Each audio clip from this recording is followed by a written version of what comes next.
You're ready. Okay. All right, I'll share my screen. We'll get started. Thank you.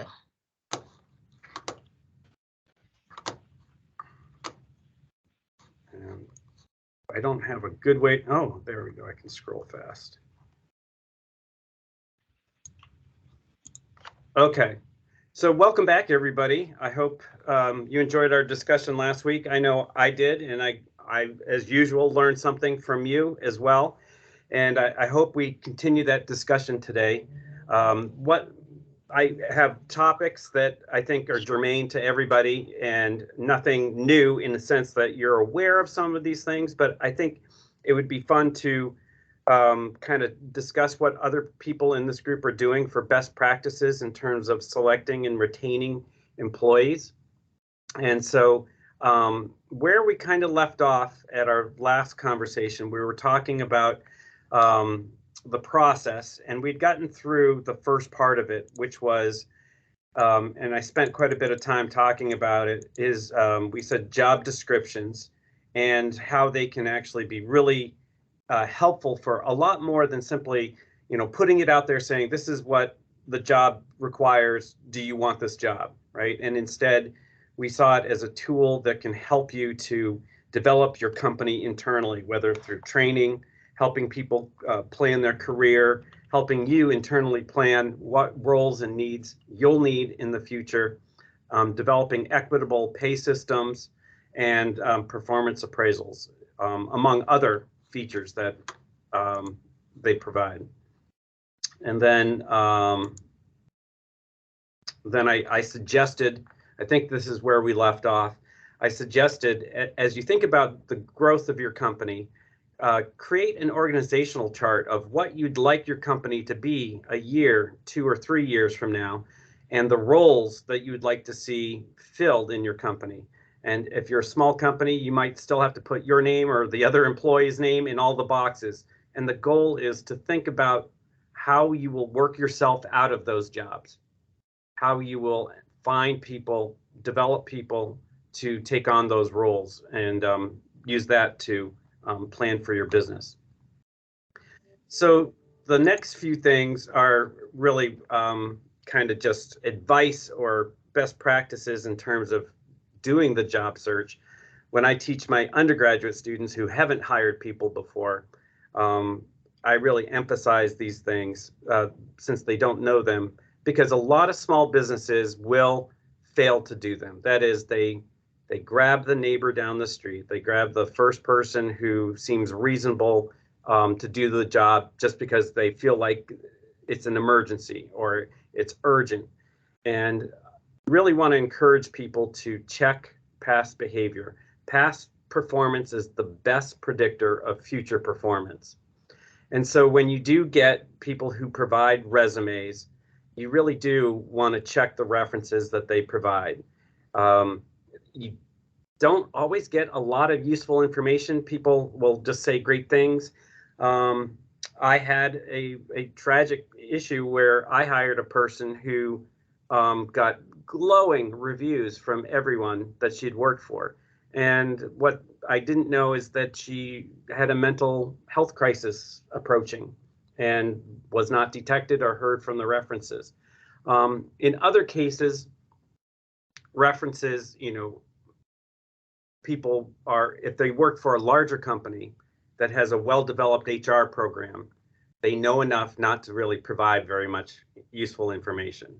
And in many cases, will say, I really can only tell you this person worked from this date to that date, and that's all they'll tell you.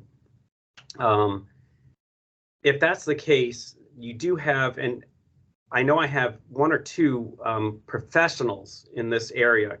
And so Manisha and Leon, if you have comments, I'd love to hear your input on this. My awareness of this is that one question you can ask that they usually will answer is, if you had the chance to hire this person again, would you? And they can answer yes or no. And obviously that's a great kind of wink, wink, nod, nod type of question. Once in a while, especially if the question, if the answer is positive, they'll use a lot of words to say yes. Absolutely, would love to have this. I wish I had 5 of these people. That kind of response can be really helpful. And then, of course, the way they say no or how fast they say no can be a really useful thing there.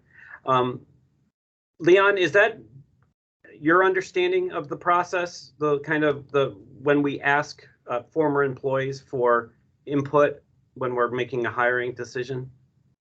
Yes, it's typically going to be the worst way to find information because you get very little of it when you go directly through the HR channels of an organization. Usually what I recommend is you look on like something like LinkedIn, depending on the level of the role that you're hiring. Look on LinkedIn, try to connect to other people in the organization, and you can reach out to those individuals in organizations. And really, you're looking for a canary that might be able to tell you a little bit more about the content of the person's character. And we do that quite a bit, and it's hit or miss. In fact, just recently, one of our clients released someone, and there's always a separation agreement they sign, and we send a reminder to all employees in the organization, like if you receive a phone call, and it goes to everybody regarding, this individual, please defer them immediately to us rather than even responding, because we're trying to protect the organization from saying something that we don't want them to say. Now, the liability of the organization shifts when it's just a random employee who's talking about it, and they can almost say whatever they wish to based on freedom of speech. But when it's a member of management, they are representing the organization. So we really want to make sure that we're not saying anything we shouldn't say. So on the selection side, you do need to kind of dig around because you get very little information other than that basic question, are they rehire eligible? And that's just really more of a safety issue because most people are going to be rehire eligible unless they brought a gun to work. Right. Yeah, really. And I'm glad to hear you say that. It kind of affirms some of the stuff I teach and I tell my students.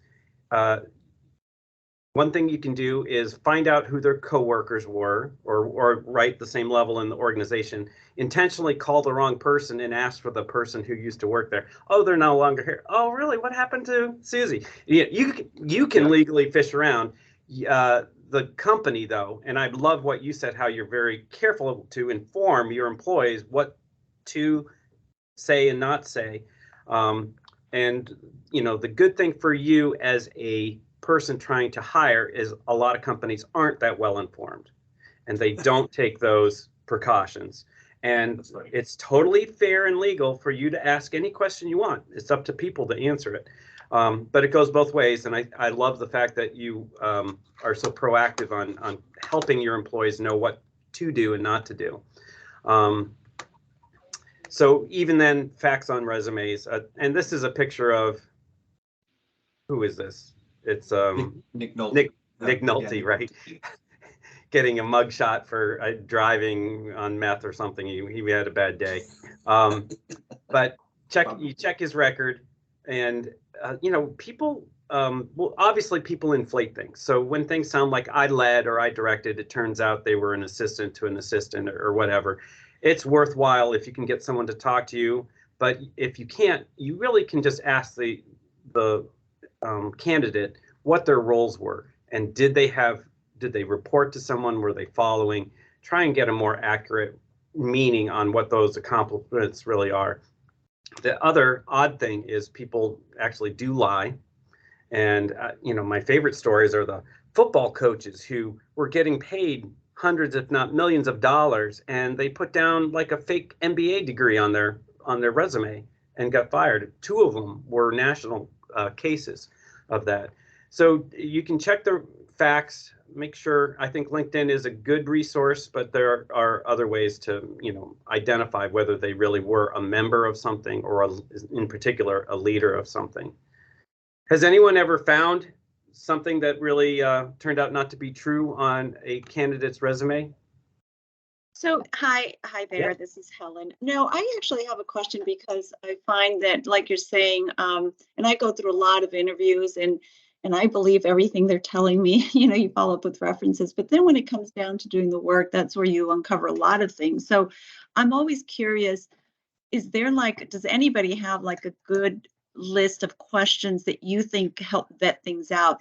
And they're not the obvious things like, what did you do here? But questions that, you ask and I don't know how to say this, but like something that they say that are indicative of, or for example, ask something that completely gets them out of, they're not thinking about it, and see how they react, right? A surprise question or something. And then that gives you an indication maybe of personality. Are they okay working under pressure, or, things like that. Does anybody have like a list that you've come up with that you think is a great list for interviews? Not the normal stuff, but just something a little bit different that might help vet folks? And I think that's a great question. And why don't we encourage people to put some of those in the chat? So if you don't have a list, but you have a favorite question, throw them in the chat. And Cindy, would you collect those? And we'll recirculate it to the class afterwards. Sure. Will do. No problem. Awesome. I'll just add, Dr. Easley, a little bit to her comment. I mean, I have literally thousands of questions that we give our clients, and we narrow them and we adjust based upon what their needs might be. But I would say, just as a practice when it comes to interviewing, what I have started using probably like maybe almost 20 years ago is a process where we use multiple interviews in different settings with different individuals. So that means that sometimes we're doing one-on-one on a phone, one-on-one on a video, 2-on-2, or 2-on-1, or even a panel mixed in, like three people with one candidate. We've done everything from in a cafeteria, depending on the corporate client that you might be using, to a break room, to a formal desk in an office, to a small conference room, to a large conference room, all different scenarios. And for me, and sometimes there's also redundancy built in on the questions, depending on how many people you're going through interviewing. Because if I'm asking questions, Cindy's asking questions, and you're asking questions, and we're doing 2-on-1, one-on-one, surprisingly, you get different responses from individuals, because they've had time to reconsider and perhaps might provide a different level of response. Yeah. And sometimes it's good, and sometimes it's a worse answer, and sometimes you can dig and follow up more because you may have missed an opportunity. The question that you ask itself is kind of a good setup and opportunity to hear the individual's overall story, but then really the nuggets that you find when you're interviewing a candidate comes from your follow-up questions, and that's where a lot of the juice is uncovered. Yeah, really great points. I have a slide coming up saying kind of the same thing in terms of multiple interviews, and I think you've really fleshed that out. I know when we, as faculty, so this is a kind of a different type of setting, when we interview people to be professors, we'll do 30 interviews for 15 minutes at a conference with 30 different people. And I always make sure I have a team so that people are taking notes and listening. And when we go back to discuss the candidates, it's always surprising what other people heard that you liked them from the first second. So you viewed everything kind of favorably, and they had a different reaction, and then they have different understanding of what they said. I found that to be super helpful. You had asked about an unusual situation. I was hiring a news photographer, so I was looking at a bunch of tapes. And as I was looking at one that I thought was pretty good, one of the photographers that I had hired a couple years prior walked by, and he said, "Where'd you get that?" And I'm like, "Oh, it's an application." He goes, "I shot it." So he was using someone else's work, and it just happened that guy walked by at the same time. So yeah, just finding out if that's really their work or not I just got lucky there. Yeah. Yeah. That's great. Yeah, I'd say a question I get a lot out of especially in my university jobs. So when I hire an assistant director, a question I always ask is, what book have you read recently? And it's really been interesting over time. That question seems to get harder and harder for people to answer, like people read less, but just seeing what their natural curiosity is and what subjects they're interested in, I find that provides a lot to me. I have to be careful with it, but I ask, what do you like to do in your free time? What kind of vacations do you like to take? And so hopefully not prying into their life or their religious practices or things that, are not really proper for the job, but just to see what engages them and what makes them tick outside of simply fulfilling their job duties. Those are two that I like to ask. And then, of course, the standard, what are you most proud of in your previous position that you accomplished? Why did you feel that way? Those are some really basic ones.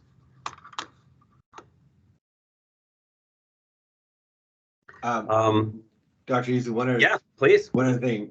So what's becoming increasingly common, and we have a few clients that are I'm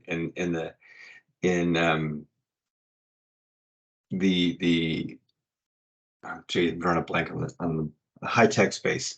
So there's some in Bay Area, there's some down in Southern California, a few out east, and increasingly more and more people have been asking us, and they use us to conduct social media checks for their pending hires. And several of them have not hired individuals, especially during the height of the pandemic, when there was a lot of people posting stuff on social media that were somewhat controversial. Yes. And so they wanted to be able to do a social media check. And there's certain parameters around the social media check that people can use to determine whether or not they want to move forward. Ultimately, it's their decision. What we recommend to them, though, is to ensure that we understand the difference between freedom of speech and someone who doesn't have alignment of values with what your organization is trying to accomplish or represent. Yeah, that's a sticky issue. I mean, I have in my assistant director search, I'm not really supposed to do any searching until we've reviewed the resumes, selected the candidate pool that we plan to interview. And they don't even want us really to do it then until we get close to offering a job offer, because one of the risks is because you just say, I want to find people who look like me, and you can find it by doing all the social media checks.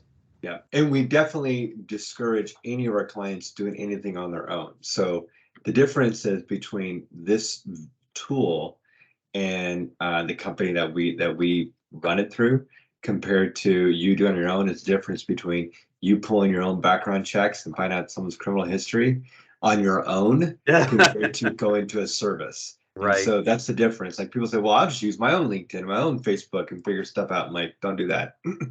No. Because one, you can be looking at the wrong person and you're not obtaining the proper authorization from the individual. So, we go through all the proper release of information, FCRA checks, so everyone knows up front where we're going to be looking. They actually share the logons, and then we go and pull and review everything with constraints.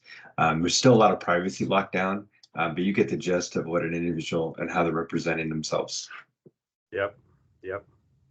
That's excellent. So the slide I have up right now, the only thing to add to kind of what Leon said, and I'm sure he would agree with this as well, is for the questions that are critical for making a decision, I think they should be asked in the same way by a number of different people in different settings. I think that was great. And then when you review the data, ask people to each provide kind of the answers to those questions. I think you want to collect data early on as neutrally as possible, so you give a kind of a more fair assessment of it, and then compare how the different people in your organization viewed the way they're responding to those questions. I think, is Manisha on here? Because I think an important, Manisha, I was thinking about in terms of especially DEI considerations, the fairness of making sure people are asked the same sets of questions and then evaluating their responses. Do you have a thought on that or experience with that? I guess it would just depend on what the level of the position is that you're hiring for sure. But otherwise, consistency for sure in the interviewing process is necessary. Yeah. Just to, of course, prevent against any sort of bias practices and the sort that we may not even be conscious of. Yes, definitely. So an example that I've used a lot. I used to go to a conference where Tony Hsieh would speak. He was one of the founders of Zappos, and they had some human resource practices focused around recruiting that had quite a positive impact. I kind of liked. One is that they would have, as Leon mentioned already, multiple interviews, sometimes on different content areas. So one is, basically, do you know how this content, are you an expert, or are you familiar with the duties and the abilities to do the job, right? So we definitely set that as a threshold that a person needs to have most of the skills, at least, for the job that you're hiring for. And then they actually would have a separate set of interviews to determine the fit of the person with the mission, the purpose. Do they buy into it? Do they think working there is actually an important thing? That is, what they do has meaning and they would fit there. In fact, they would do things like, they'd emphasize the company values during those interviews. They would even observe you in different settings, such as when the driver picked you up from the airport, they'd go back to the driver and afterwards ask, how did she treat you? Was she talkative? Was she polite? Or was she, just very self-absorbed or something, right? Just really trying to find out who that person is. And then some different questions they would ask would be, here's a really interesting one, is how lucky are you on a scale of 1 to 10? And the reason they asked this question is there was a research study done where they took people and gave them a newspaper and then said, count up the number of photographs in this newspaper. And once you have your answer, report it to us. And if you get the number or whatever, you'll get $100. And so in the newspaper, all over it, they had, this is just a fun test. Show this comment to the instructor and you'll receive your $100 right now. And the people who had answered on a question, how lucky are you? So people gave themselves an 8 or 9 or 10. They tended to read the parts that weren't task specific. They read those little comments that were scattered throughout the fake newspaper saying, you don't have to really count it, just tell the instructor and that you read this and get the money.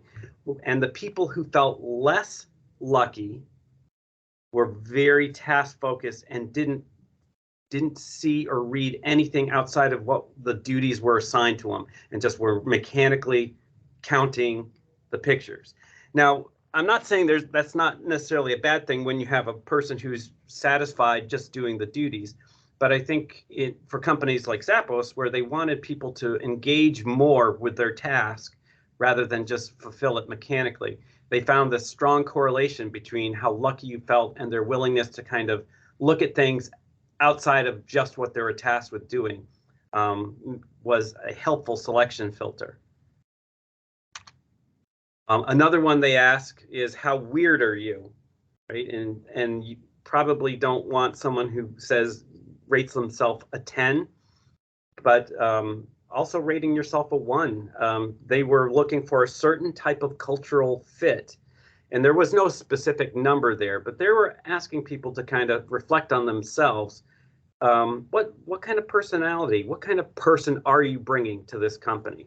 And kind of interesting questions. And another strategy they had is they were trying to recruit by building a unified team where you support roles even outside of your department.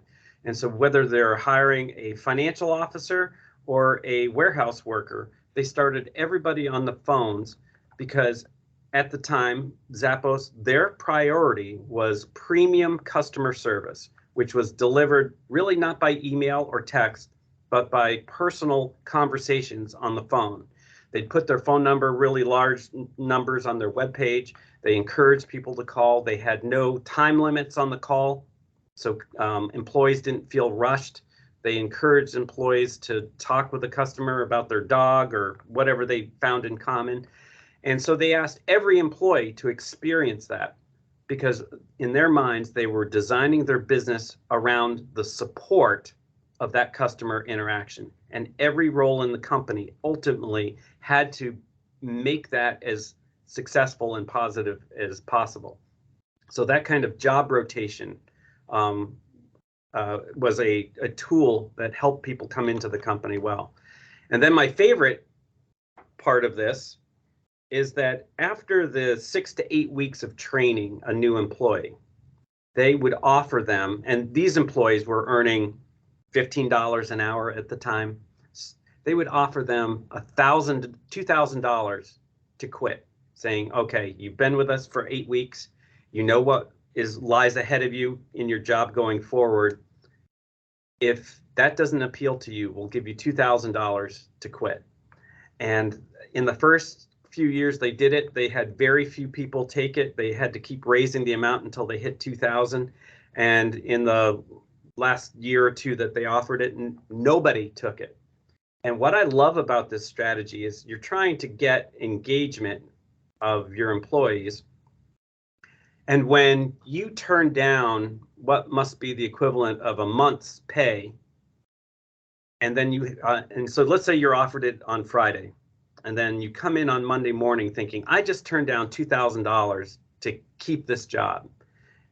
In a sense, the opportunity cost, you've paid $2,000 to keep this job at Zappos. And assuming you made a good decision, that you're happy with it, I think it really ties you into the company and made you think about, why do I want to work here? What makes it worthwhile? And you answered affirmatively. And from the employer side, I really love this. How much did that cost Zappos? Well, in cash, it literally cost them nothing because they didn't pay it.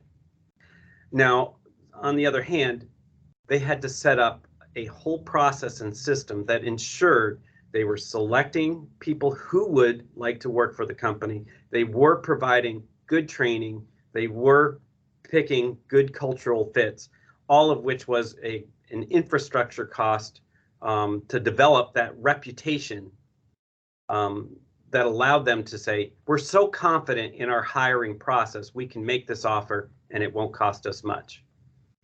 Not every business can do that. I certainly don't do that in my business currently. I'm tempted. It wouldn't be $2,000. I think all my employees at the oil shop would quit in a minute.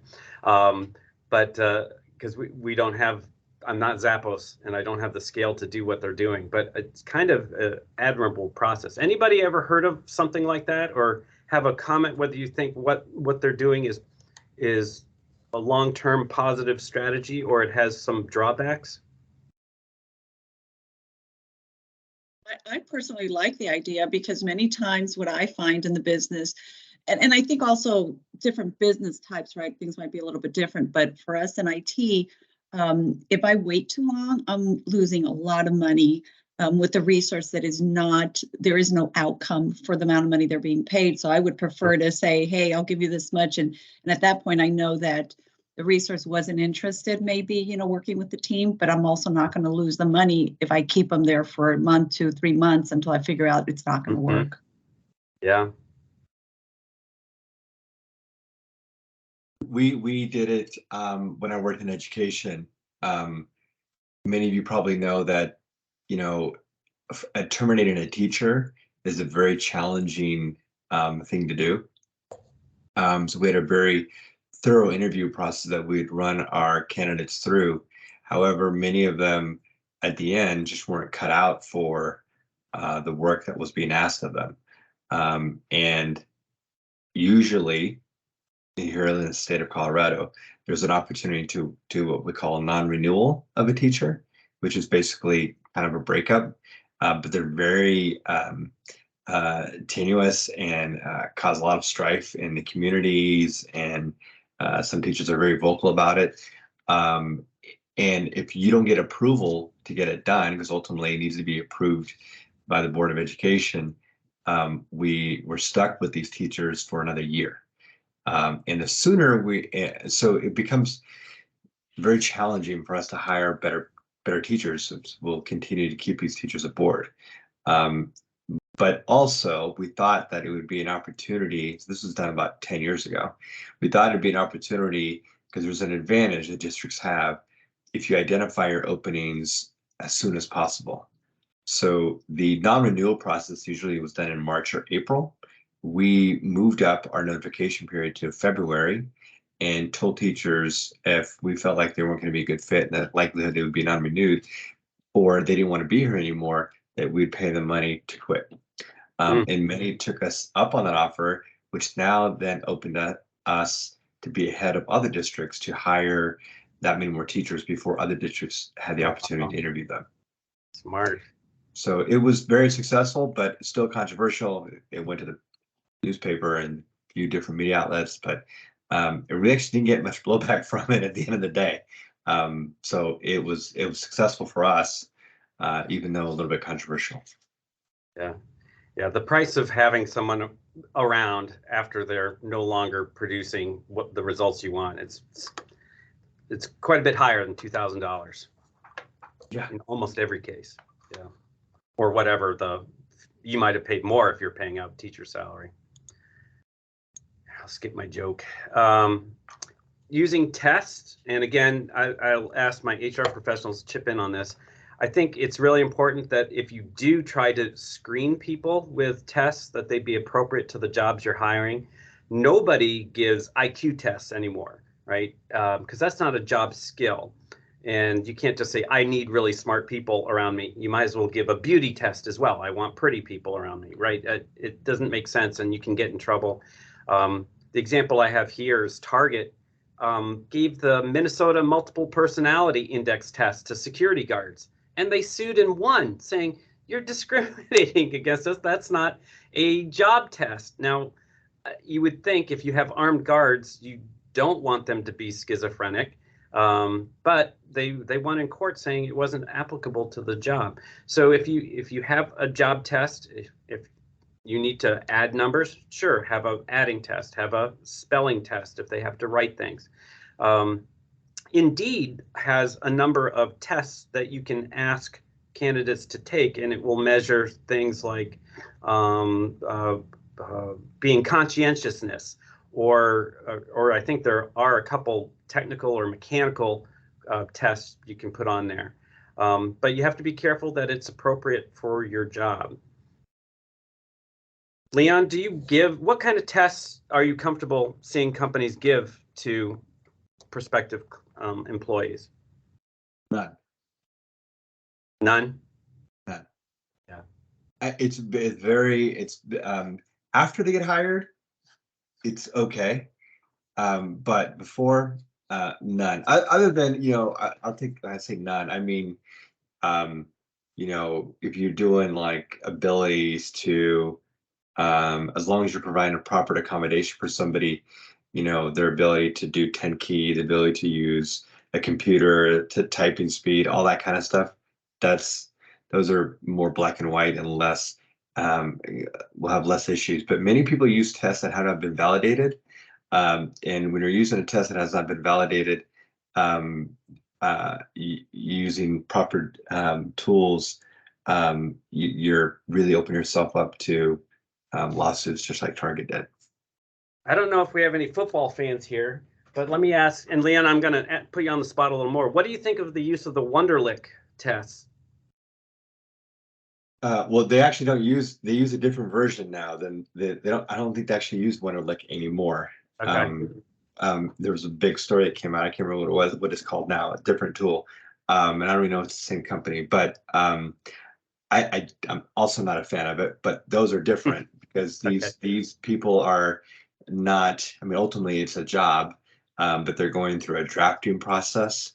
So it's different rules will apply to their situation compared to ours in the private sector and public sector. Yeah.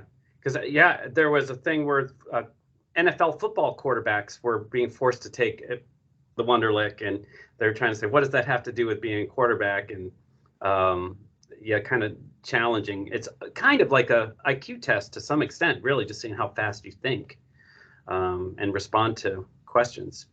Yeah. So be careful with tests, and maybe Leon's advice is right. The fewer, if no tests, other than some very rudimentary skill tests for the task at hand. I'll put the article in about the Wonderlic that, and you'll see some verbiage in there about it being kind of an outdated process. So they didn't go away from it completely, but I'll put the article in the chat. Great. So in selecting your candidates, I think another thing small businesses oftentimes don't do, simply because time and resources, is force themselves to search harder and get more candidates before they pull the trigger, right? If you have more candidates, sometimes you don't really realize the skills or the role that you want, and by interviewing more people, you start to see abilities people could bring to your company that you weren't initially recruiting for, but you would find very valuable. Employees could even make suggestions of things they would do at your company that you find very positive, that you weren't necessarily searching for in the first place. And then also just your ability to assess, oh, that person seems really good. But then when you find someone else who much more so loves what you do, wants to participate, lives nearby, a whole bunch of things click, it's worthwhile forcing yourself to go through multiple candidates before you hire. I even did that the last time I hired a general manager for my oil shop. I forced myself. I found someone I liked a lot, and I could have pulled the trigger quickly, and I said, no, I'm going to interview 5 more people at least. And I ended up hiring a person out of the other 5 who I liked even more and thought I could make happier working in that role at the level of pay that I offered. So it was really helpful. You'll get better at doing it. Practice is always helpful, of course. But here's the other thing that I really like about doing a thorough search. And that is, it provides a non-monetary incentive to the employee.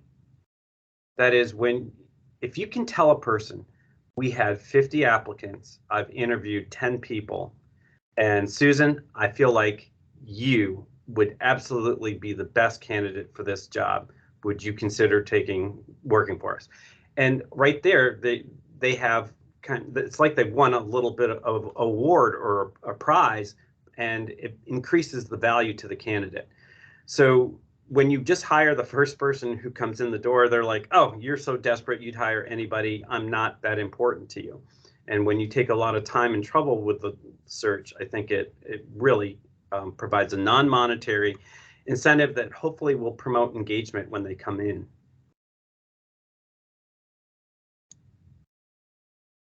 And just a slide saying, yeah, some companies go, 10, sometimes 20 candidates, depending on the criticalness of the role.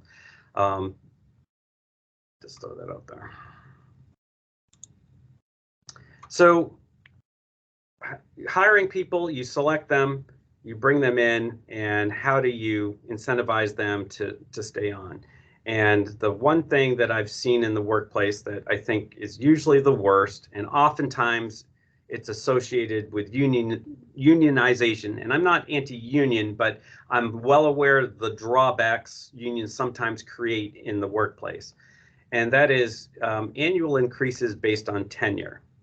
And the reason for that is that over time, especially as people's salaries climb, they become more expensive people, and they realize, oh, if I were to quit and go take a different job, I wouldn't get paid as much. And so increases only based on tenure oftentimes put golden handcuffs on people, meaning that they'd like to quit, they're tired of the job, or they just want to do something different. They're no longer as satisfied doing the same thing over and over, and they don't leave because the salary has grown to a level it would be hard to easily duplicate in the job market. So there's a risk that the people who least likely could find a similar paying job are the ones who are going to stay. And it's your superstars, it's your best people who get offers on LinkedIn or calls from headhunters saying, please leave, we'll pay you 20% more or whatever, they're the ones who are going to leave.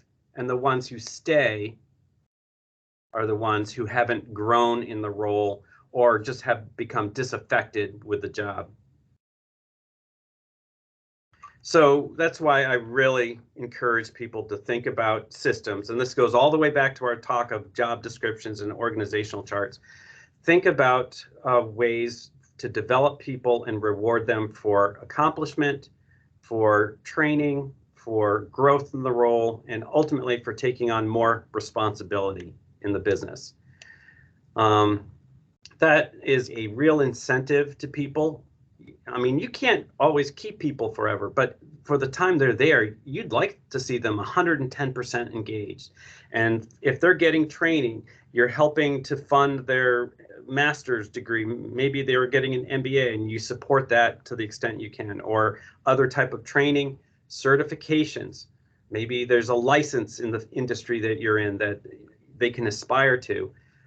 When they know that you are behind them, that you want them to grow in that role, those are the type of people who will stay at least for, I'd say, a longer period of time than they would stay if they don't receive this. Taking on greater responsibility is an internally rewarding thing. And of course, that's your goal, right? You want people to take some things off of your plate in a way that you can rely on them to do it well. And so explaining to them what responsibilities they don't currently have that you would like them to have, and saying what kind of position that would become, or what kind of pay and the other things that go with assuming greater responsibility. I mean, if done well, it pays for itself. That is, if the value production of your business is such that when people do more of it and do it better, it creates more revenue, then rewarding people for taking on this responsibility should absolutely pay for itself. In the electric company that I bought in the last year, I've had talks with my employees because we have some people who are apprentices and they've been there for 20 years. And I let them know, going forward, we'll reward you for good work for sure.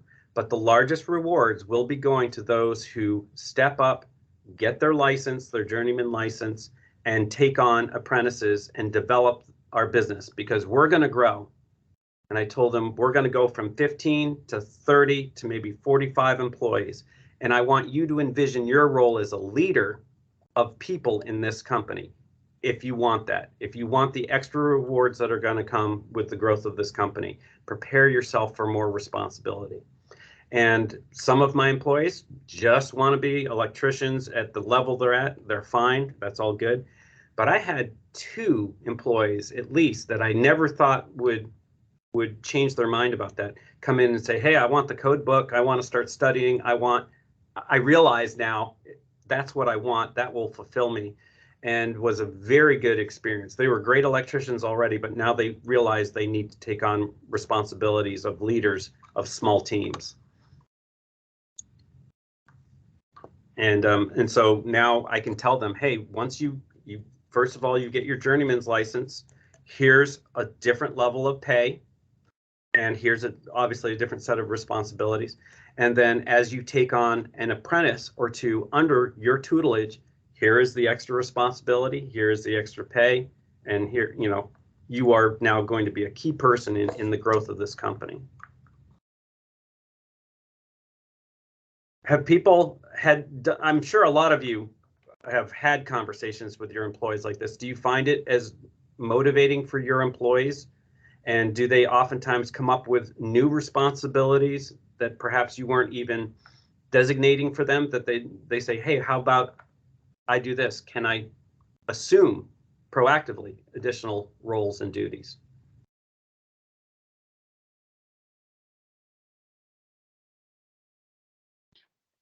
This is Helen again. Yes, I have obviously experienced this, but I guess one of the issues we run into with our resources is that we bring in people that have been recommended, that have incredible resumes with a lot of experience, but that proactiveness and self, I don't know, initiative to do something more is what I find lacking more and more.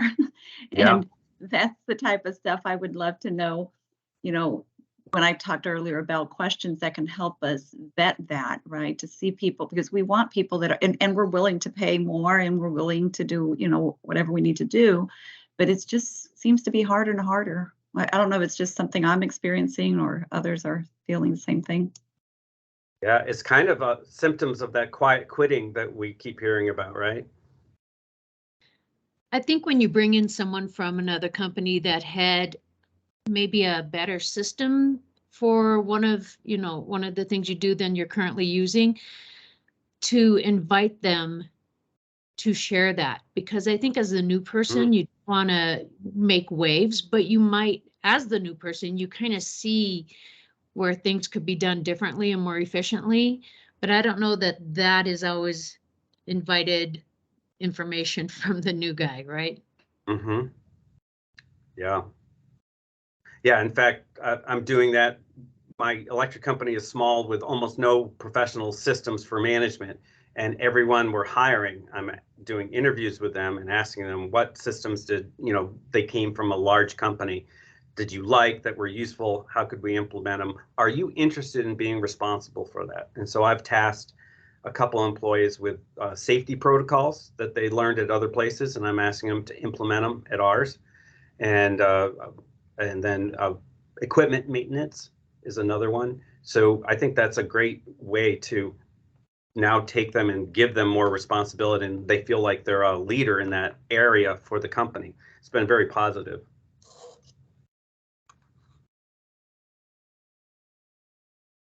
So what do you guys do for incentives? I know that, everybody likes cash. That's obviously easy. The seller of the business that I bought, he would do profit sharing and put money in people's 401k. And he was complaining to me the other day. He's like, yeah, that last time I did it, I gave him this big amount because we'd done so well. And hardly ever anybody even came in and said thank you. And I was like, well, Pat, of course, all you did is change a number in their retirement fund that means nothing to them for another 20 years. So, I know he did it for tax reasons and whatever, but I was like, I'm going to give them cash bonuses. They're going to buy Christmas presents or vacations with this money. And if they want to save it, they can choose to. But, typically we'll do something like at the Christmas time, 1 or 2 weeks of pay as a bonus if the business did well. But making sure that there's something tangible, I think, has a real benefit rather than something that's equally good for them, but with a much longer time horizon attached to it. Sometimes just fun stuff, prizes, you have a pool. I did this with a football pool. They all wanted to do one and they put in money. So as the company, I doubled it just to give them something to talk about on the job and get feel good with it.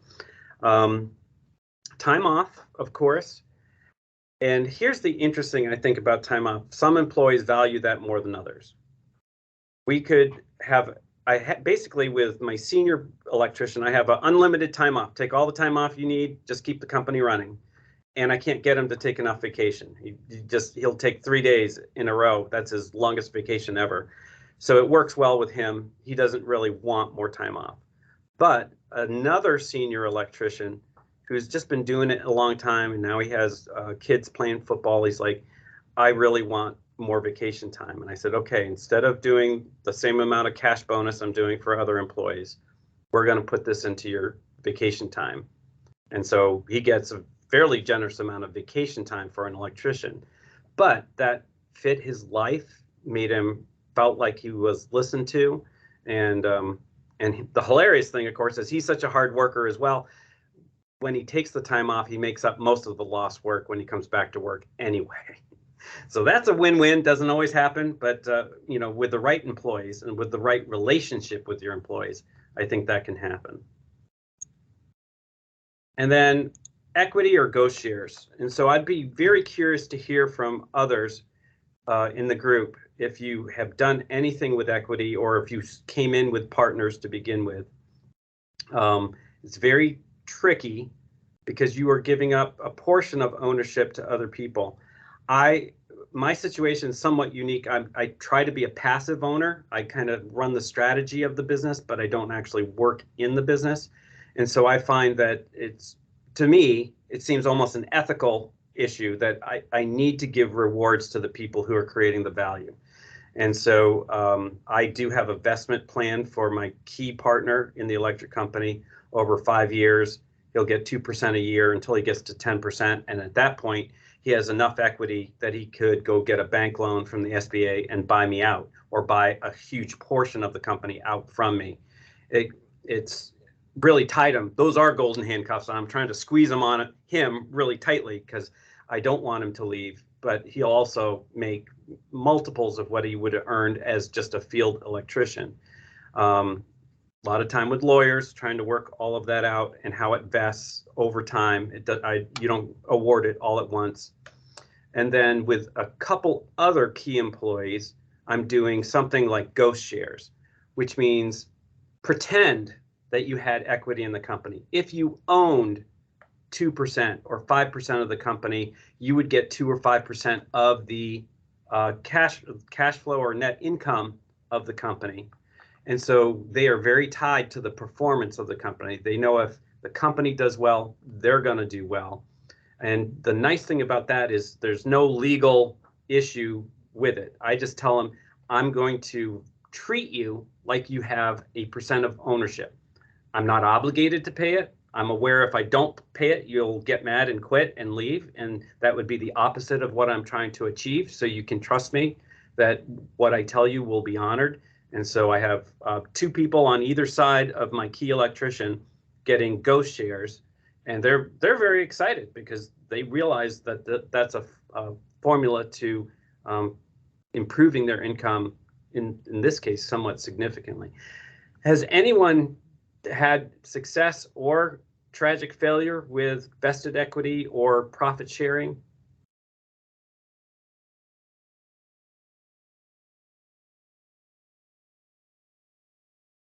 Hello, this is Chris Del Haro with CDH Consulting. We've had a mix of all of that. We started off with profit share, but it was only to really senior level folks and it was based on new client, new work that they were bringing in. And we decided that was not sustainable because it didn't allow benefits to like the workers, the people doing the actual work. So we abandoned that, but it was difficult because we kind of had to come up with an agreement. We didn't want to pull the rug out from under the staff that were depending on that. So we came up with a more typical annual cash bonus system and described to them why that's more sustainable because everybody in the company can participate in it. So we did cash bonuses company-wide last December for the first time ever. But what really seems to be the big kicker for us is the long-term incentive program, which is similar to what you were talking about. I think ours is called phantom shares. So they don't have actual ownership in the company, but our company is built to sell in 8 to 10 years. And it's common for companies like ours to do that. So what we're saying is this is basically valueless, these management incentive units, until and unless there is an event, which is when we sell. And at that point, we're breaking off, and it's a tiered system that gets progressively higher percentage depending on the total sale of the company or the total profit of the company.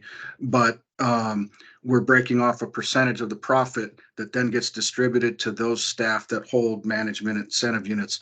And we're finding that to be extremely compelling. I mean, I think it's, for us, there are certain things we can't offer as a smaller company, but it's the one driver that's allowed us to really be competitive in getting top-notch employees.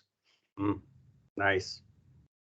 Yeah, and some phantom shares, in a sense, provide the capital gains in effect, not tax-wise. It's always treated as income when they get it, which is a disadvantage for them, but an advantage for the company. And some ghost shares are simply income-based, where it's just, no, we're just sharing profit, not the value of the company. So they can get as complex as you'd like, but if it makes the partners or the consultants view the long-term gain as something attainable for them. I mean, you've really tied in key people because they're creating most of the value of the company for you. But the business. Yeah, and then that tiered system incentivizes everybody to get to the next higher level of sale of the company, which causes everybody be pointed the same direction. Let's grow the company because instead of 10%, now they'll get access to 12.5%, then 15% of the total sale of the company, which again, just encourages everybody to want to grow the company. Mm-hmm. Yep. And the nice thing about Go Shares, so the way I'm pay out the bonus, it goes out as income, which is a tax deduction for me.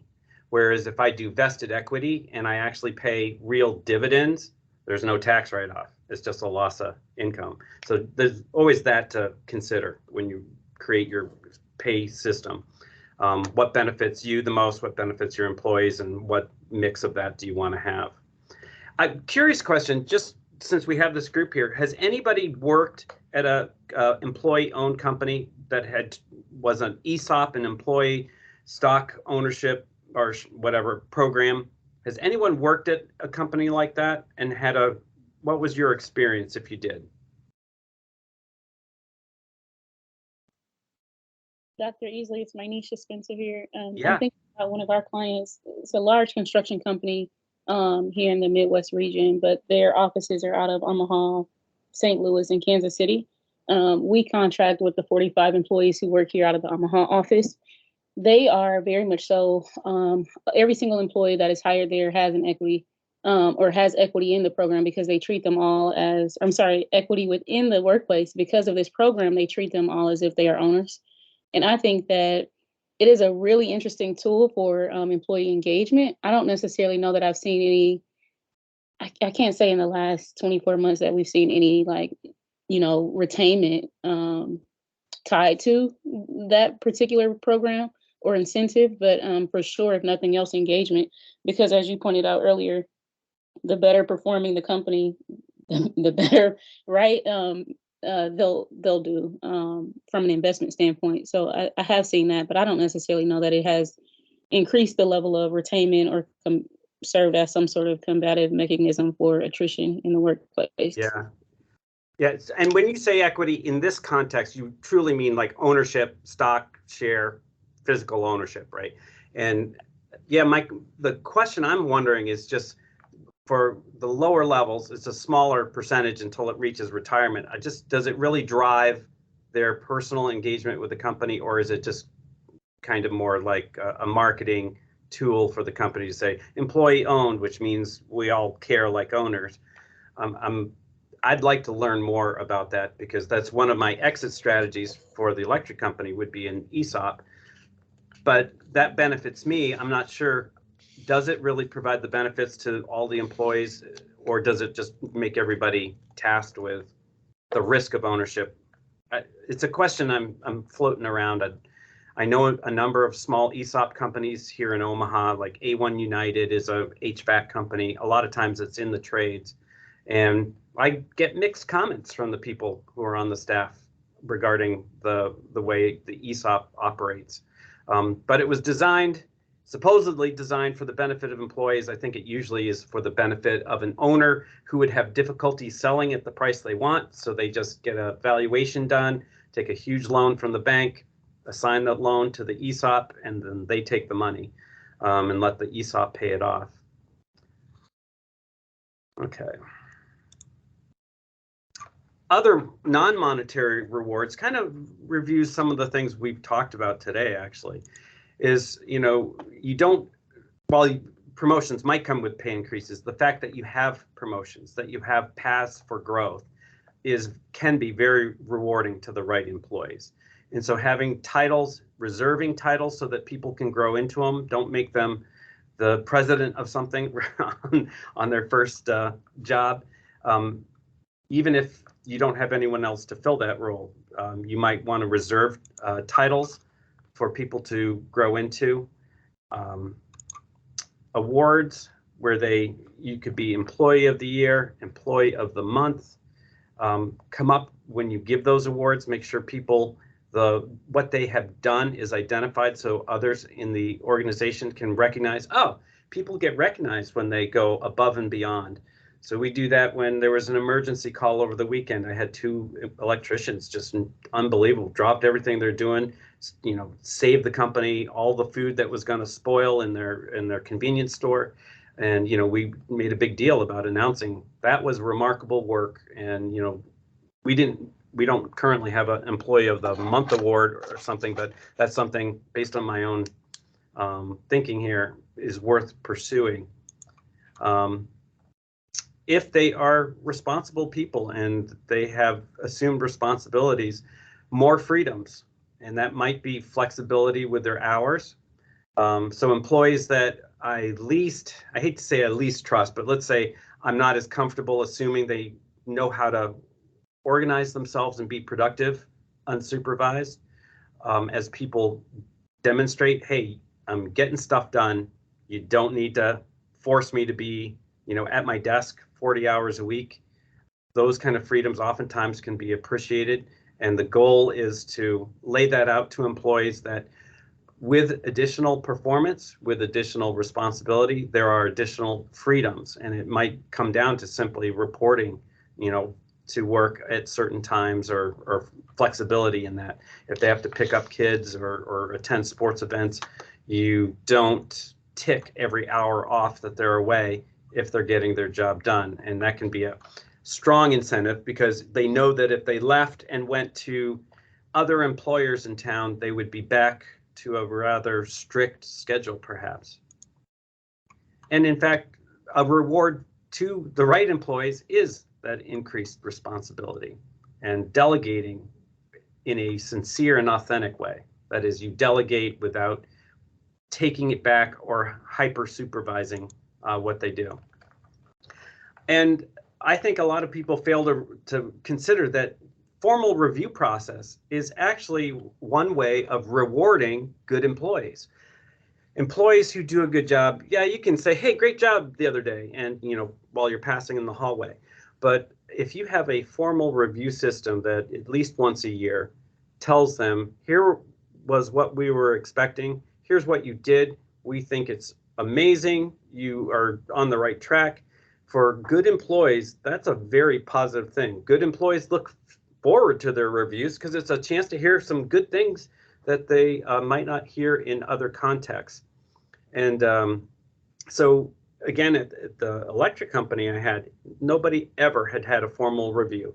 The former owner just did very informal things. Hey, doing a great job, and nice job, Bob, and whatever. And so we went through the process. The employees, half of them rolled their eyes like, oh, this seems meaningless. But because almost all the employees are excellent, they're great, it's a great company, we are able to say glowing, nice things, set out direction for them to grow in the job and where they could go in the future. And they came away from those very, very positive. And I felt like while it was tied to increased pay, because we had to do annual raises, the fact that we took the time to review their work and acknowledge their successes was very positive. Have others found reviews to have that effect in your business, especially for your best employees?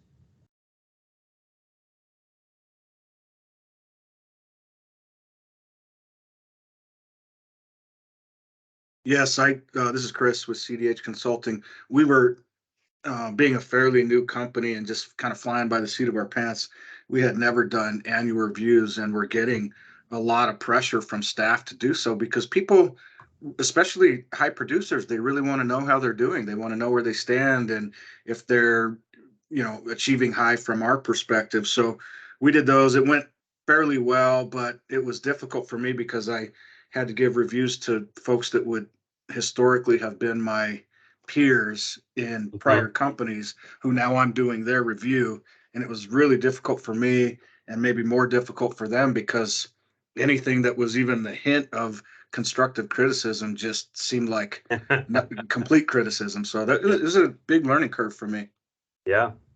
And it got easier once it was more institutionalized, right? I hope so. We just did the first year of reviews this year, and it was tough. And the consequences of not doing them well is probably worse than doing them at all. My wife works in a nonprofit at a large kind of mega church, and she is now like the executive director. So she's in charge of all the staff except for like the head pastor and whatever. And so during that process of kind of climbing up the ladder, she'd get reviewed by some of her supervisors. They're all ministers who had not an administrative bone in their body, right? And you know, my wife would be in charge of doing all the reviews of people under them. So she did a nice formal job and very standard. But when it came time for her review, the pastors would write 3 sentences. Oh, you're doing great. Just keep doing it. And it was so deflationary for her. She was really put off by that, I think. And she had to train her bosses instead of saying, no, you have to do the same review process for your 5 direct reports as everybody else does for theirs. And she felt a lot better about it when she got a formal one that was done properly, because she was feeling like her boss didn't want to be bothered acknowledging the good work she had done. And so if not done well, it could be a negative part of the job.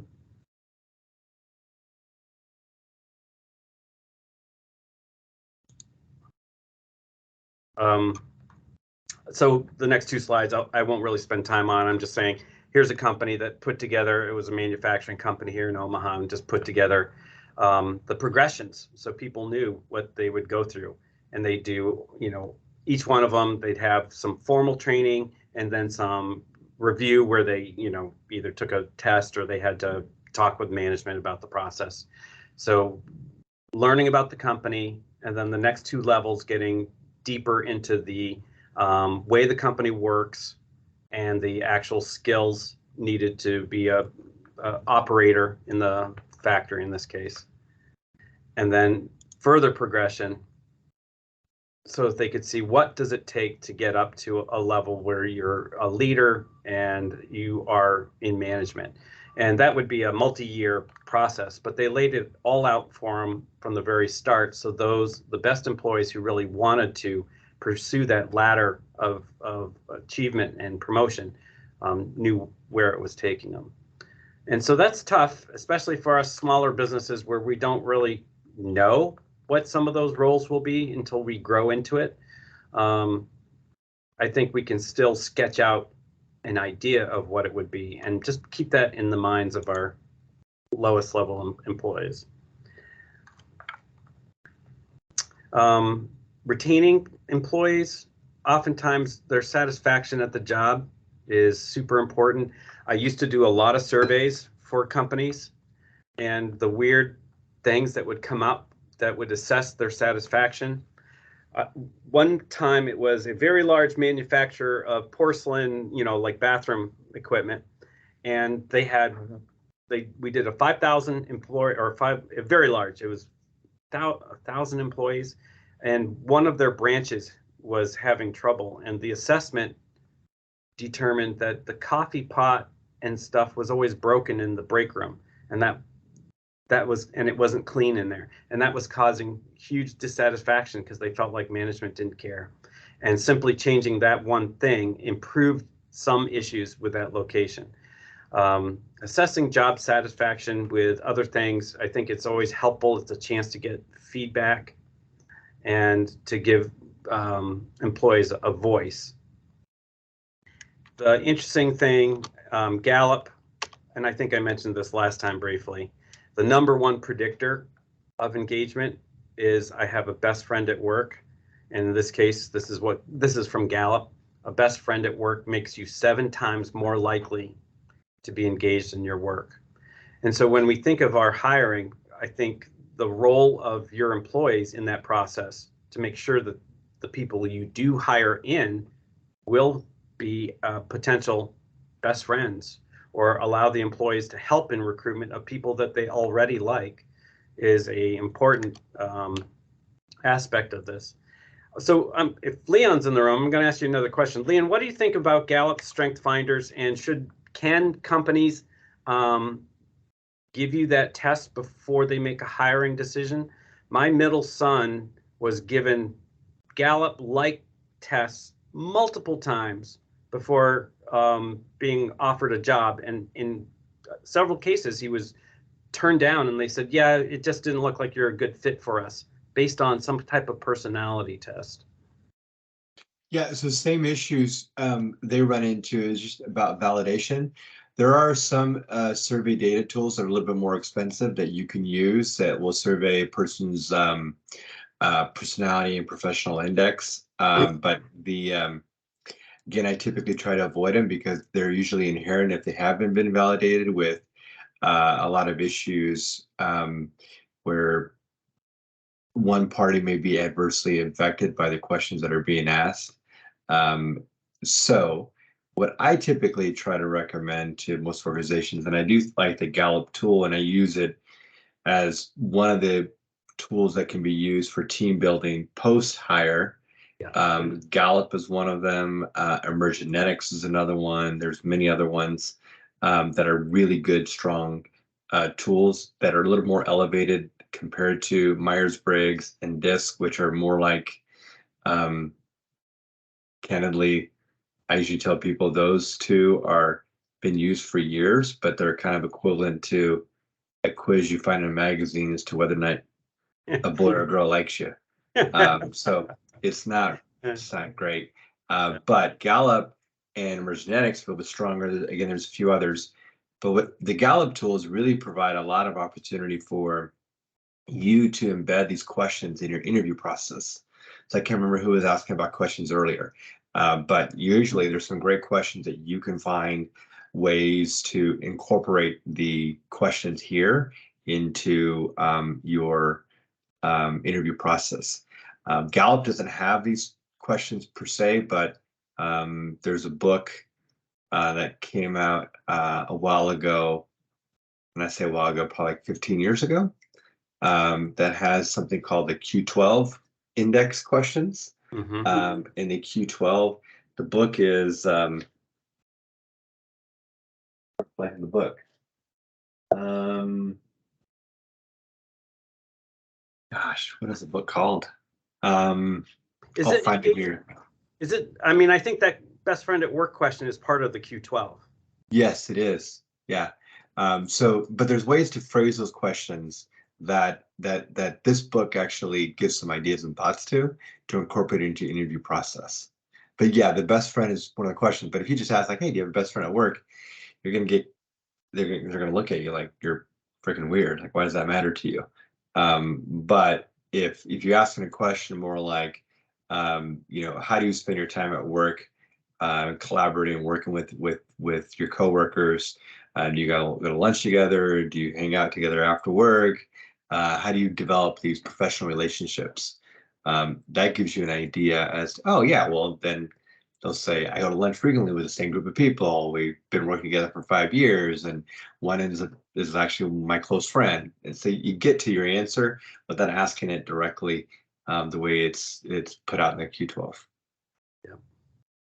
And kind of like you said, what I like about Gallup Strength Finders is it's a good self-reflective conversation you can have for teams where you can just talk about issues, and especially if the teams work together a little bit and it's like, why do you always do this? Then the person say, well, here's my strengths, here's yours. I wonder if we're, and I'm not saying it's a true diagnostic. I think it's just, it opens up conversation where you can talk about, okay, so you're a maximizer. That means you have a tendency to want to do things this way. And instead of just opening up a conversation saying, why are you always like this? You can say, hey, your maximizer means you might have a tendency to do that. And I'm, the opposite or whatever. I have some other strength that doesn't match with it super well. Maybe we should be more intentional about how we work together. Mm-hmm. And so I use it when I hire an assistant director for my entrepreneurship center. I always lay out all my strengths. The last time I took it, I got a crazy test where it was just all maximizer, strategic, analytic, something else, nothing nice, nothing personal. It was like kind of embarrassing. I told people it sounds like I'm a robot. And then they gave me my bottom 5, and it was all relator and positivity and empathetic. And what I was like, okay, I must have had a bad day when I took this test, but be aware that I might, behave in ways that seem that way, but I'm going to be very intentional about being a better listener, being more empathetic, so that these tendencies of mine don't overwhelm you. And you can come back to me if I do. And then, of course, I look at theirs and kind of match up. And it was just a great conversation opener that helped them feel like I cared about who they are as a person. I want to figure out ways to get along because I want you to stay and not be unhappy, develop passive aggressive tendencies to deal with things you don't like. Let's have open communication channels. And I just found Gallup's is one tool among others that help keep that open. I think it also helps when, so for me, more than in the interview process, it was as a manager of many different people, it would help me remind myself. So I had like my little cheat card where I would say like, okay, Tommy, here are his strengths, here are his weaknesses, the next person. And so when I was reassessing, let's say a project and the resources I had and who I had to rehire, it would allow me to say, well, I really need to put this person in this position, this other person over here, just naturally, those are the strengths that person has. And maybe I need to hire, here's my gap. So for me, it was really, it's been very useful for that purpose when I'm looking at allocation of resources for a certain type of project. And every project I have, my customers are so different culturally. So that's another big part that I have to consider when I staff for those projects. Yeah. Especially when I see woo, which is way down on the bottom of my skills. And woo, man, those people can do some things I just cannot do with other people. And it's great to think about. Yeah, I need a balance of different people in the group. I would like to make a comment as well. Yeah. Sorry, I had to log off and come back. I also am a DIS assessment consultant with John Maxwell, so I offer that service as well when it comes to executive board and also some specific projects where they would like the board members to be able to work together without fighting. When you have a bunch of dominant people or dominant people in the board, then it gets really, really difficult. They're unable to make decisions. So I provide that assessment a lot to executive leadership as well as big projects when the having difficulties getting the volunteers to work together. So the purpose is to reassign roles and create small groups so that they can move on with the project and be able to work together. Yeah, good points. And I think that ultimately people leave when they feel unhappy about the people they're working with, more so than unhappy with the work they're doing. So whether it's Gallup's, whether it's other, I think intentional interventions done proactively are really strong points for retention. So we're kind of running out of time, and I think I'll just put up one more slide here. I like to read different management books, and I think it's kind of fun to take the insights of different authors over different periods of time. Meaning, I wouldn't build a whole business and just say I'm going to use this kind of process or strategy based on, the suggestions of one author. I think it kind of invigorates or refreshes an organization periodically to think through your people, processes, using different approaches. Now, a lot of times they end up centering around the same thing, but I find getting a team to read a book over time, which has become increasingly hard. The two people at my electric company, I'm going through the book Tribal Leadership with them right now, and I cannot get them to make progress reading. So I finally downloaded the audio book, told them to put it in their car and drive to work every day, listen to 10 minutes of it. But I find it's been helpful because it creates common language that we can talk about the business. So I don't know if many are familiar with it. Tribal leadership just says, there are different groups of people and they tend to congregate in different tribes. And the 4 levels that they have, really only 2 of them are viable. The first 2 levels are not viable, and that is groups of people who have a terrible life viewpoint.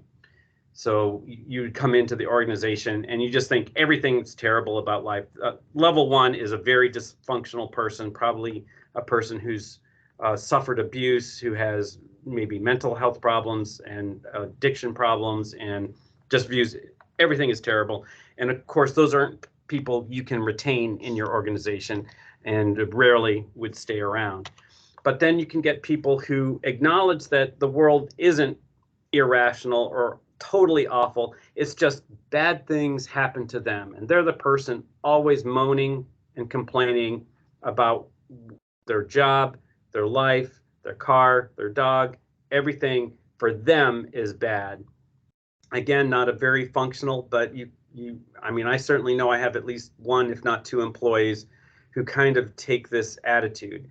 It's a culture killer, and it's not something I can sustain long term.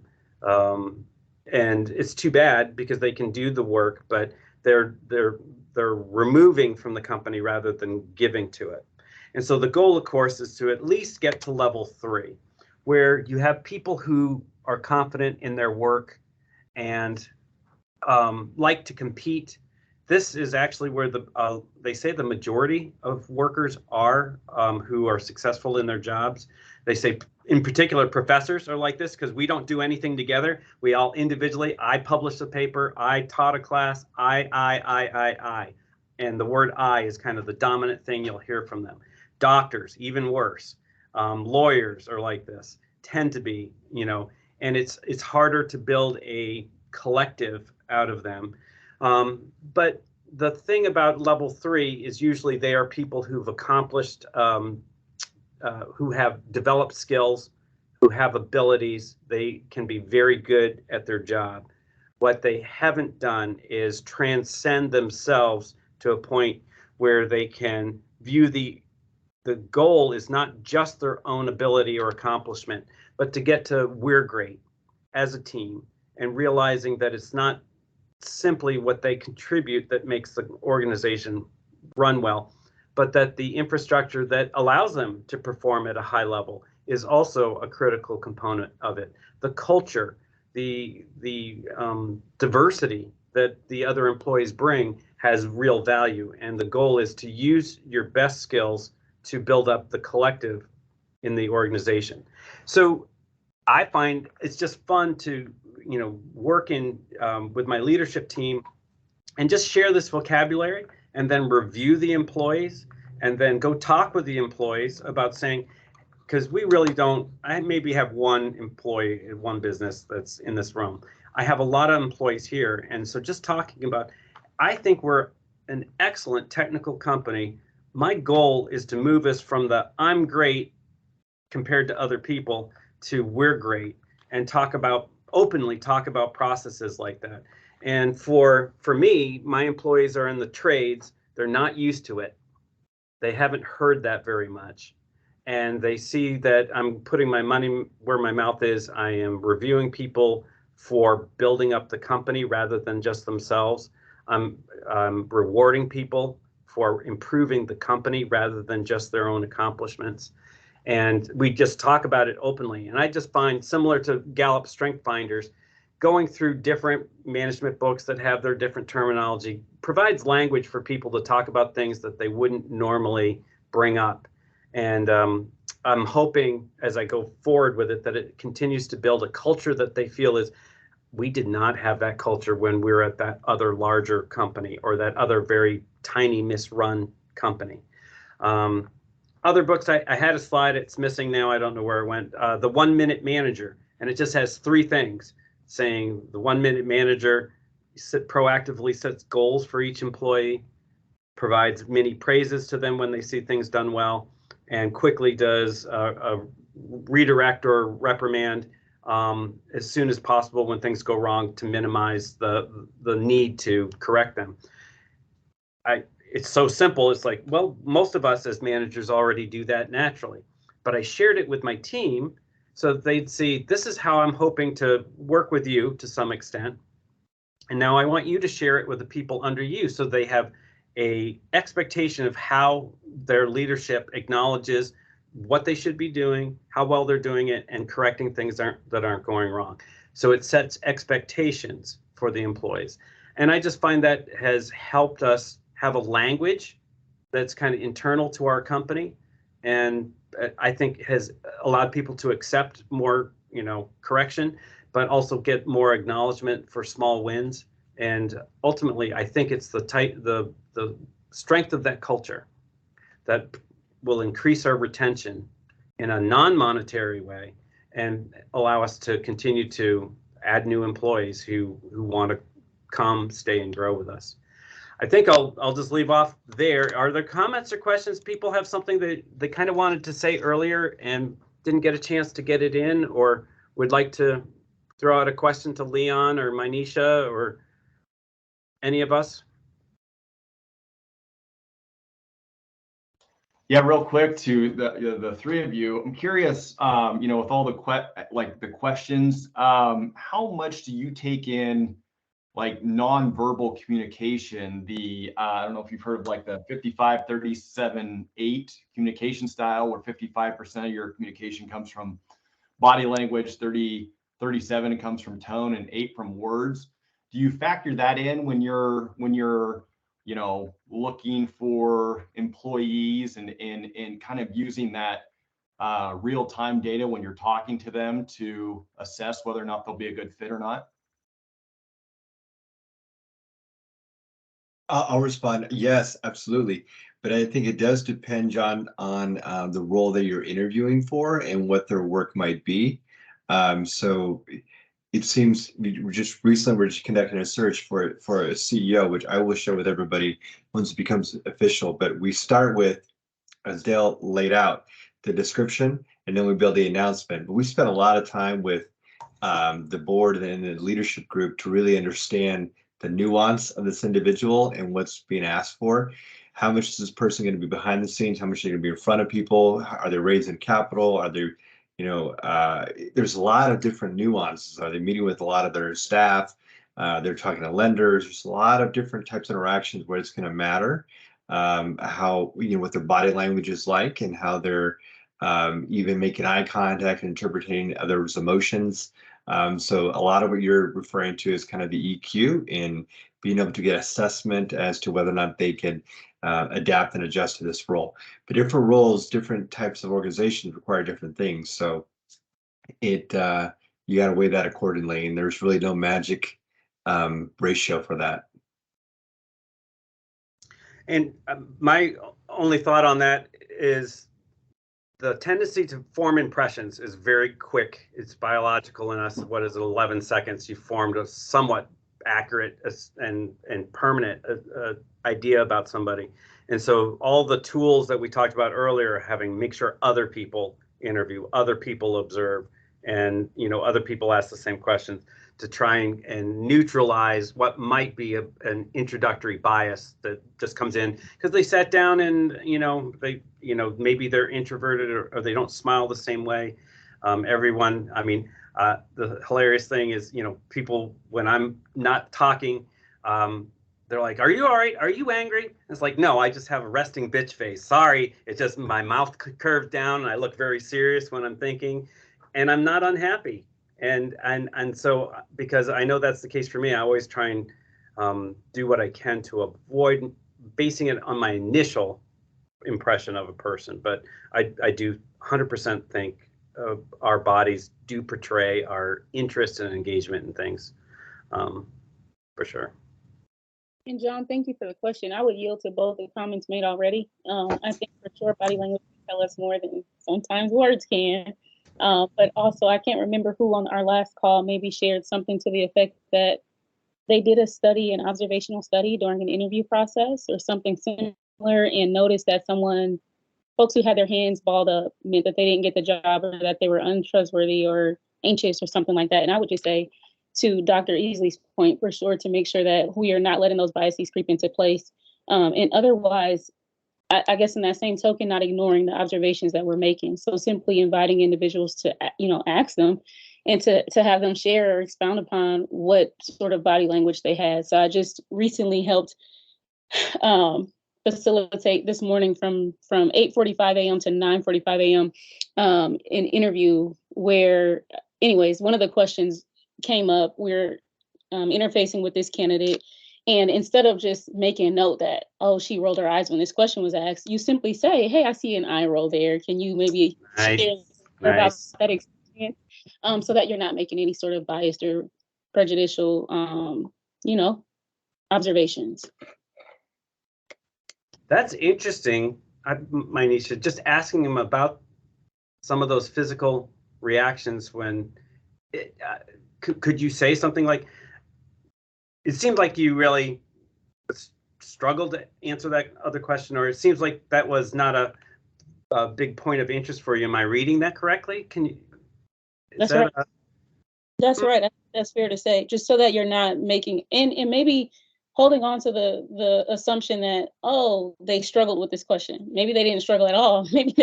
Maybe they're in fact trying to, I don't know, reconcile with some sort of traumatic experience they've had on the job in previous years or in other spaces. So really it's just simply asking them to expound upon whatever sort of behavioral mechanism they're demonstrating or displaying at the time.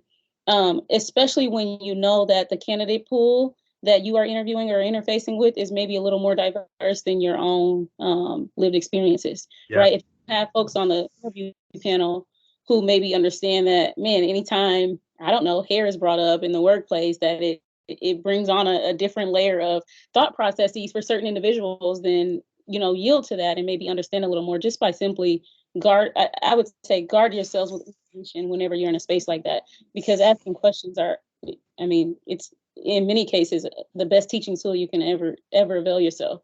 It's, I don't know why she did that. I don't know why she rolled. I don't know why he sighed so deeply, but you want to know more, and you don't want to, X out a candidate who could be a very good person for a job. Manisha, I see you smile a lot when you talk about this, and also look up and to the left, which indicates deep thought. Am I reading you correctly that you're passionate and care about this topic? You are indeed, but also there's construction going on outside right now, so I do look up and to the left a lot, just because I'm trying to figure out when will they be finished with this construction at all. But otherwise, yes, you are correct in your assumption. Okay. Anybody else have a comment or question they want to get in before we're done? I did, and this is Rachel. I've had an experience not in management, but being managed by somebody who, ultimately years down the road, like I realized was mentally abusive, like just lots of gaslighting. And, I didn't realize that, she just was burning through a bunch of people. A lot of people were like going to counseling because of her behavior, but, oh, wow. She was the boss. And, how do you spot some of that behavior so that you're not potentially hiring somebody who's going to do that to your other employees?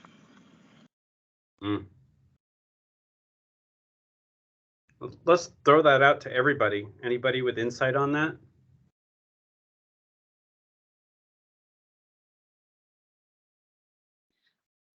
This is Helen again, I'm sorry. I don't have insight, but this is exactly why I was asking my questions at the very beginning.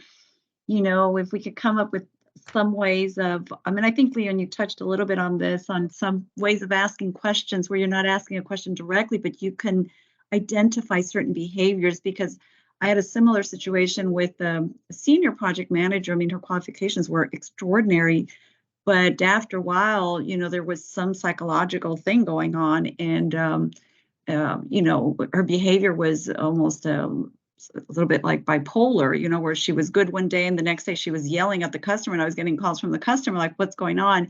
And that was hard to detect, but her work was fantastic, right? And so that's the hard thing. So I don't have insight. I'm just curious also if there's a way to understand behavior a little better in the interviews, or what one can do to try to identify those areas. I would say those type of people oftentimes are like in that tribal leadership model. They're level 3s. They're excellent, but they're not as engaged with the concept of building up the others. And in their interview, I would look for language that uses I, me, my, I a lot. And I've noticed this. We did a dean search, and one candidate had a lot of compliments. I liked him a lot, but my colleagues were very sensitive to the amount of first person referral, self-referral. And the person we ended up hiring had similar accomplishments, but her framing of everything was we, the college, the team, not even my team, the team, the whatever, right? She was very intentional about drawing everyone else in. And there's no, like I said, I'm not a psychologist. I don't have a good insight on how do you avoid hiring a person like that.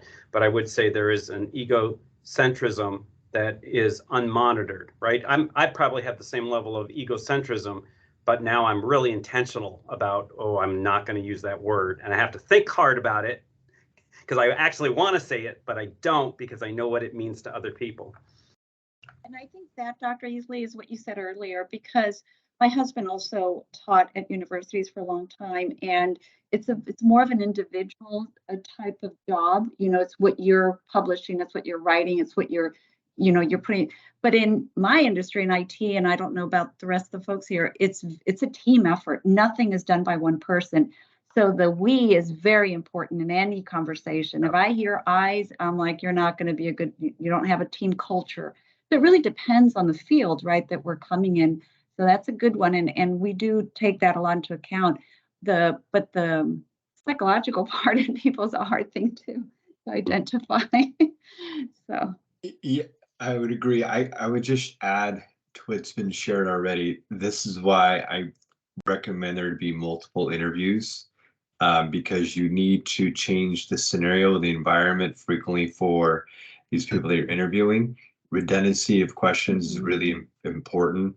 In between interview sessions, if you're using other people on the team to conduct the interview, that there's collaboration done in between sessions. So you can check and qualify and evaluate responses so that you can build on the next question.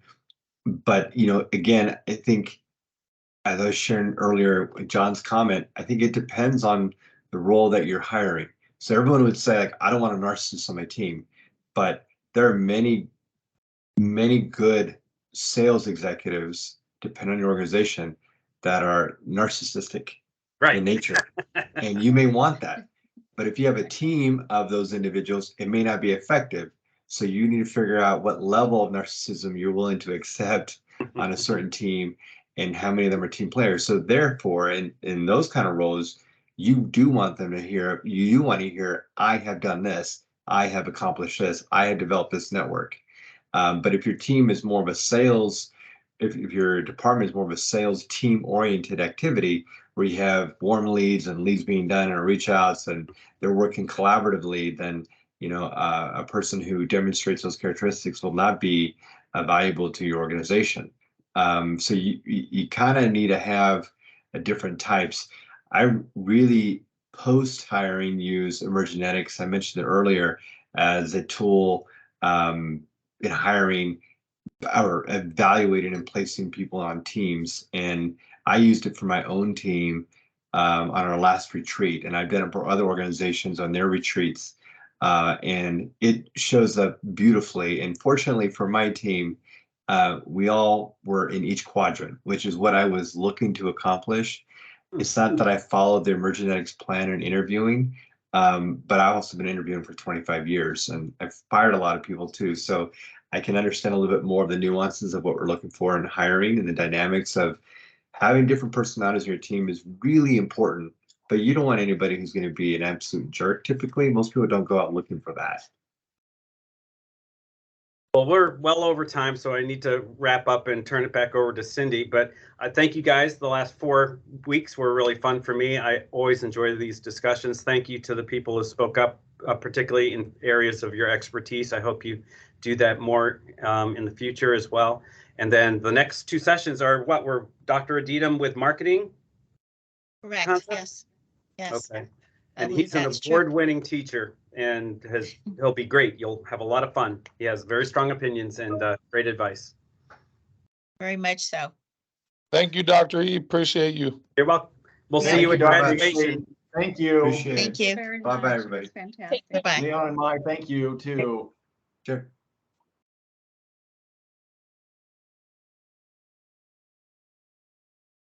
Cindy. Oh, she jumped off? Okay. I will jump off then.